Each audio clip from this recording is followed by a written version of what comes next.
അബി, ഈ ജീവിതം വിജയിക്കാൻ എന്താണ് ചെയ്യേണ്ടതെന്ന് പറഞ്ഞിട്ടാണ്. ജീവിത വിജയം ദുനിയാവ് ആഖിറോ? രണ്ടുമാണല്ലോ. ദുനിയാവ് രക്ഷപ്പെടണമെങ്കിൽ സിമ്പിൾ ആണ്.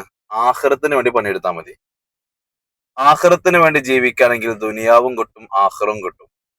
എന്തായാലും ഏറ്റവും ഷോർട്ടായിട്ട് പറയുകയാണെങ്കിൽ ദുനിയാവിൽ വിജയിക്കാൻ നമുക്ക് മൂന്നാളുകളെ പരിഗണിച്ചാൽ മതി. ഉമ്മ, ബാപ്പ, ഉസ്താദുമാര്, അധ്യാപകര്. ഇവരെ അവോയ്ഡ് ചെയ്ത് നമ്മൾ എവിടെയും എത്താൻ പോകുന്നില്ല.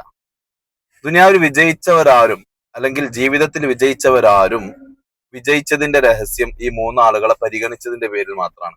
പരാജയപ്പെട്ടിട്ടുണ്ടെങ്കിൽ ഇവരെ അവഗണിച്ചതിന്റെ പേരിൽ മാത്രമാണ്. ഈ മൂന്ന് പേരെയും നന്നായിട്ട് ഇഷ്ടപ്പെട്ട് സ്നേഹിച്ച് അവർക്ക് വേണ്ടുന്ന കാര്യങ്ങളൊക്കെ ചെയ്തു കൊടുത്താൽ ജീവിതത്തിൽ തീർച്ചയായിട്ടും നമുക്ക് വിജയിക്കാൻ പറ്റും.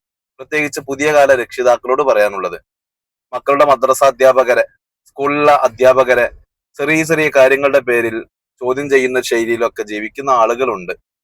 അതിന്റെ നാശനഷ്ടങ്ങൾ അനുഭവിക്കാനുള്ളത് മക്കളാണ് എന്നുള്ളത് അതിന്റെ ഒരു സത്യം നമ്മൾ തിരിച്ചറിയാതെ പോകാൻ പാടില്ല.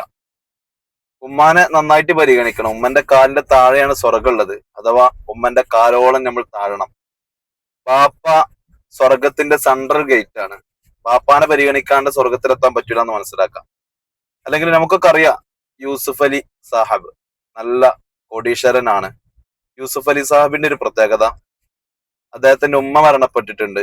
അദ്ദേഹം ഏത് നാട്ടിലൂടെ രാജ്യത്തിലൂടെ യാത്ര പോവുകയാണെങ്കിലും അദ്ദേഹത്തിന്റെ കയ്യിലുള്ള ഷോക്കേസ് ബോക്സിൽ അത് ഓപ്പൺ ചെയ്താൽ അതിൽ മരണപ്പെട്ടു പോയ ഉമ്മാന്റെ പർദ്ദ അതിലുണ്ട്. ഉമ്മനെ ഓർക്കുന്ന സമയത്ത് അദ്ദേഹം ഷോക്കേസ് ബോക്സ് ഓപ്പൺ ചെയ്തിട്ട് അതിലുള്ള ആ പർദ്ദ എടുത്തിട്ട് ഒന്ന് ചുംബനം ചെയ്ത് ഉമ്മന്റെ ഗന്ധം അവർ എൻജോയ് ചെയ്യുന്നു. അതൊക്കെയാണ് അവരുടെ വിജയത്തിന്റെ രഹസ്യം. നമ്മൾ പറയപ്പെട്ട ആളുകളെ വേണ്ടതുപോലെ പരിഗണിച്ചാൽ ജീവിതത്തിൽ വിജയിക്കാൻ പറ്റും.